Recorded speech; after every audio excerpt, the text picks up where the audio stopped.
ரவிச்சந்திரன் அஸ்வின் ஒரு கடந்த பல ஆண்டுகளாக இந்திய கிரிக்கெட்ல ஒரு தவிர்க்க முடியாத பெயராக மாறியிருப்பவர். நாளை நடக்கவிருக்கும், அதாவது இந்தியாவுக்கும் இங்கிலாந்துக்கும் இடையில் நாளை நடக்கவிருக்கும் 5வது டெஸ்ட் போட்டியில அவர் பங்கேற்கிறாரு. அது அவருடைய 100வது டெஸ்ட் போட்டி. சாதாரண விஷயம் இல்லை. ஒரு இந்திய அணியில் இடம் பிடிக்கிறதுங்கிறதே ஒரு சாதாரண விஷயம் இல்லை. அப்படி இருக்கும்போது ஒரு 100 டெஸ்ட்டுகள் ஆடி இருக்கார் அப்படின்னு சொன்னா அதுவே ஒரு மிகப்பெரிய சாதனை. அவர் பல்வேறு சாதனைகளை நிகழ்த்தியிருக்காரு. அவர் நிறைய அவருடைய பந்து வீச்சுல நிறைய சாதனை நிகழ்த்தியிருக்கிறாரு. தேவைப்படுற நேரத்துல அவர் ரன்களையும் இந்திய அணிக்காக எடுத்து கொடுத்திருக்காருங்கிறது தான் முக்கியம். அவருக்கு போதிய அளவுல வாய்ப்புகள் கொடுக்கப்படவில்லை என்பதும் ஒரு பக்கம் உண்மை. இதுல இந்த அவருடைய ஒரு முக்கியமான சாதனை, அதாவது நம்முடைய இந்திய அணியில நிறைய ஜாம்பவான்கள்லாம் இருந்திருக்காங்க. அவங்கெல்லாம் செய்யாத ஒரு சாதனையை அவர் செஞ்சிருக்காரு. அவரு எப்படின்னா, இப்ப நடக்கிறது டெஸ்ட் தொடர், ஒரு 5 டெஸ்ட்டுகள் கொண்டது ஒரு தொடர். இப்படி பல்வேறு தொடர்களை விளையாடிருக்காங்க, எல்லாரும் விளையாடிருப்பாங்க.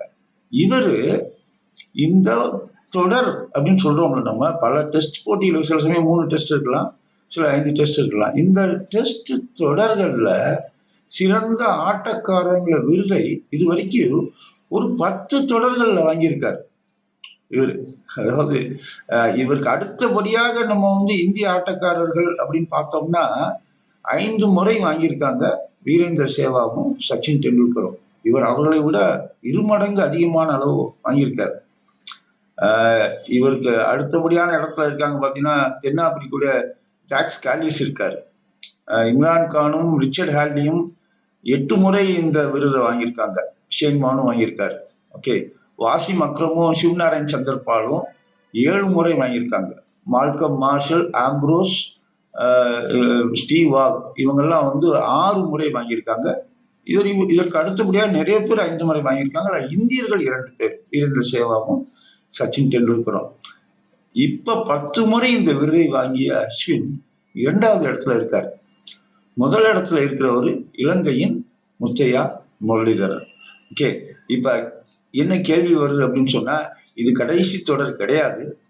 நாளை நடக்கிற போட்டியில ஒருவேளை இன்னும் சிறப்பாக செயல்பட்டு இந்த தொடருடைய சிறப்பு ஆட்டக்காரராக, சிறந்த ஆட்டக்காரர் விருதையும் வாங்கினார் அப்படின்னு சொன்னா, அவர் முத்தையா முரளிதரனுடைய சாதனையை அவரு ஈக்குவல் பண்ணிடுவார். ஓகே, ஆனா அதை தொடர்ந்து ஆடினார் அப்படின்னு சொன்னா இன்னும் கண்டிப்பாக அவருடைய சாதனையை முறியடிக்கும் வாய்ப்பு இருக்கு. அவர் முறியடிப்பாரா அப்படிங்கிறது ஒரு உண்மையிலேயே மிகப்பெரிய கேள்வி. முறியடித்தால் இந்திய கிரிக்கெட்டுக்கு அது ஒரு மணிமகுடமாக இருக்குங்கிறத நிச்சயமா சந்தேகமே